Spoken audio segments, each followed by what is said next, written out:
वो राज्य जहां विकास की गाड़ी दौड़ रही है, खुशियों की लहर सी छा गई है, फलती फूलती कला है।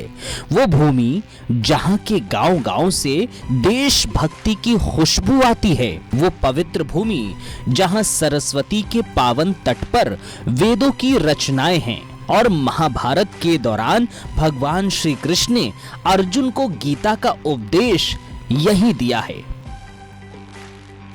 यही है हमारा हरियाणा, वो हरियाणा जो अब विकास की गति पकड़ चुका है।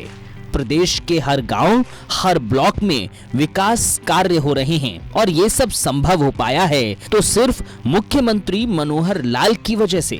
मुख्यमंत्री मनोहर लाल के नेतृत्व में प्रदेश का चौमुखी विकास हो रहा है।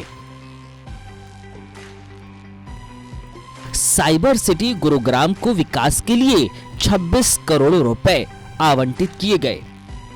प्रदेश में रोजगार के अवसर बढ़ रहे हैं।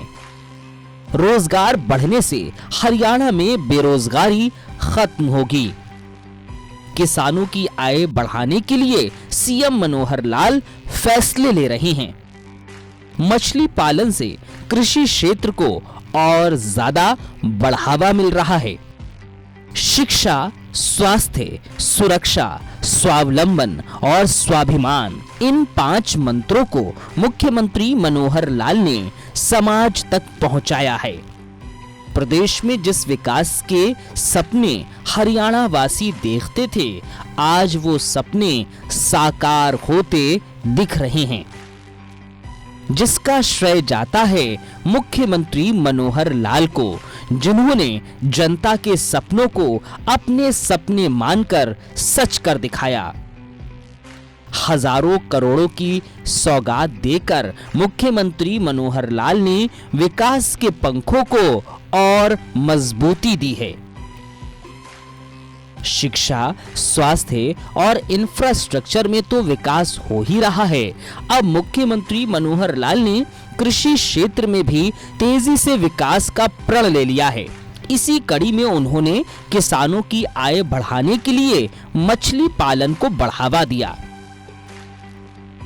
साथ ही उन्होंने बताया कि मछली की खरीद और बिक्री के लिए झज्जर या गुरुग्राम में थोक मछली मार्केट अब स्थापित की जाएगी। आखिर मछली उत्पादन तो हुआ, लेकिन उसकी मार्केटिंग ये कैसे बढ़िया से हो, तो हमने उसके लिए state of art wholesale fish market, ये झज्जर जिला अथवा गुड़गांव जिला किसी एक जगह उसका यानी मार्केटिंग की व्यवस्था हम करेंगे, ताकि जितना भी मछली उत्पादन है वो एक जगह पर उसकी बिक्री के लिए लोग आएं और वहाँ खरीदार भी उसमें आते हैं, तो आदान प्रदान आसान होता है और इसलिए फार्मर को भी उसमें लाभ होता है, खरीदार को भी उसमें लाभ होता है। प्रधानमंत्री मत्स्य संपदा योजना जैसे मैंने बताया है, इसको अगले 3 साल में इसके जितने भी लाभ हैं वो लगातार बढ़ेंगे, मिलेंगे। और एक जिसको ब्लू रेवोल्यूशन प्रधानमंत्री जी ने कहा है, ये भारत देश की आर्थिक जो हमारा प्रोग्राम है, देश को कैसे $5 ट्रिलियन इकोनॉमी, ये क्लब है बना हुआ, कुछ ही देश है उसमें, $5 ट्रिलियन इकोनॉमी का देश भारत जल्दी बने, ये प्रधानमंत्री जी का एक टारगेट है, लक्ष्य है। चाहे वो उद्योग हो, चाहे वो कृषि हो, चाहे वो सेवाएं हो, सब में हम अपने आर्थिक प्रगति को कैसे सुनिश्चित करें, ये प्रधानमंत्री जी इसमें लगे हैं। अब भारत के स्वतंत्रता संग्राम की गाथा को लेकर शुरू होने वाले स्वराज धारावाहिक की स्क्रीनिंग करने के लिए हरियाणा के मुख्यमंत्री मनोहर लाल पहुंचे। उनके साथ हरियाणा सरकार के कई कैबिनेट मंत्री भी इस कार्यक्रम का हिस्सा बने।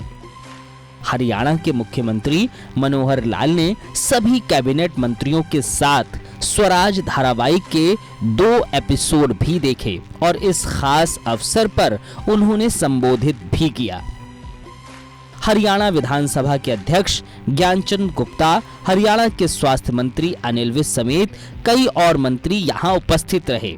इस विशेष स्क्रीनिंग के बाद मुख्यमंत्री मनोहर लाल ने अपने संबोधन में कहा कि आजादी के समृद्ध महोत्सव में हमारे कलाकारों को ऐसी जानकारियां जहां से भी मिली होंगी वो सब अब आप देख पाएंगे।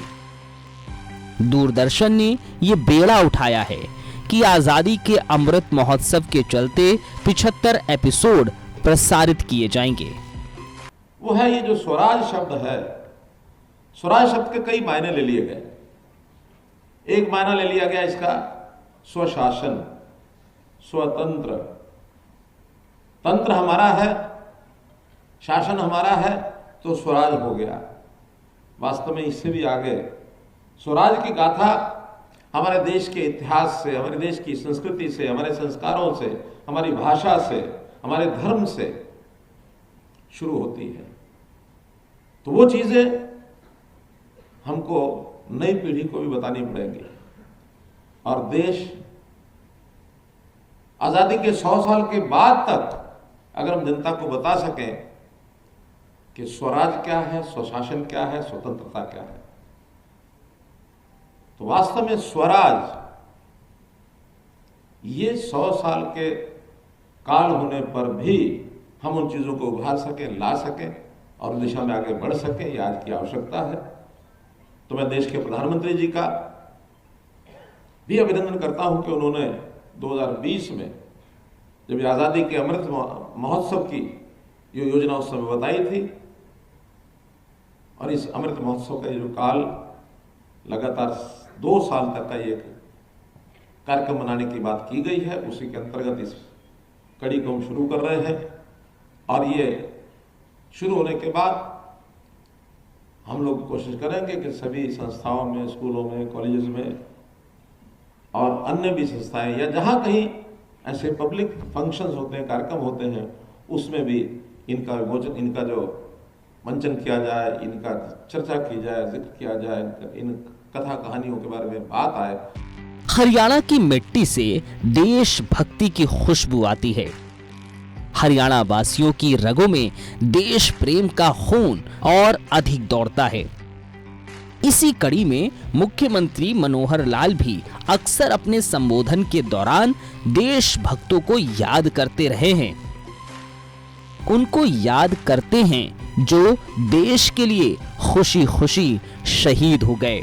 वो लोग जरूर अपने वतन के लिए शहीद हो गए हों, लेकिन हरियाणा की मिट्टी पर जन्मे भारत माता के उन शेरों को मुख्यमंत्री मनोहर लाल हर समय स्मरण करते हैं। माना जाता है कि हमारी आजादी की शायद जो लड़ाई 1857 में शुरू हुई, लेकिन ऐसा नहीं है।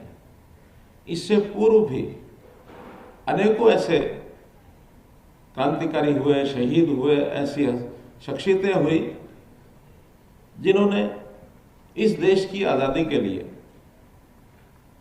बहुत प्रयत्न किए, अंग्रेजों से लोहा लिया और उससे पहले मुगलों के साथ भी जो संघर्ष चला, उस संघर्ष में बहुत से ऐसे अनसंग हीरोज हैं, ऐसी बहुत महान विभूतियां हैं। हरियाणा के मुख्यमंत्री मनोहर लाल ने प्रदेश की सभी संस्थाओं, स्कूल, कॉलेज और समाज के कई वर्गों को आजादी के अमृत काल में आजादी के किस्सों से जुड़े अलग अलग कार्यक्रम आयोजित करने का आह्वान किया। उन्होंने कहा कि आजादी से जुड़े किस्से, कहानियां, चर्चा और इससे जुड़ी बातें होती रहना चाहिए, ताकि हम आने वाली युवा पीढ़ी को बता सकें कि देश को आजादी कैसे मिली। मुख्यमंत्री मनोहर लाल की ये सोच वाकई में सराहनीय है और यही वजह है कि हरियाणा में हवा भी देशभक्ति की बहती नजर आती है। हरियाणा अब चौमुखी विकास की राह पर अग्रसर है। मुख्यमंत्री मनोहर लाल के नेतृत्व में हरियाणा नए आयाम स्थापित कर रहा है। विकास की वो तस्वीर सामने आ रही है जिसका सपना हरियाणा वासी वर्षों से अपनी आंखों में संजोए हुए थे।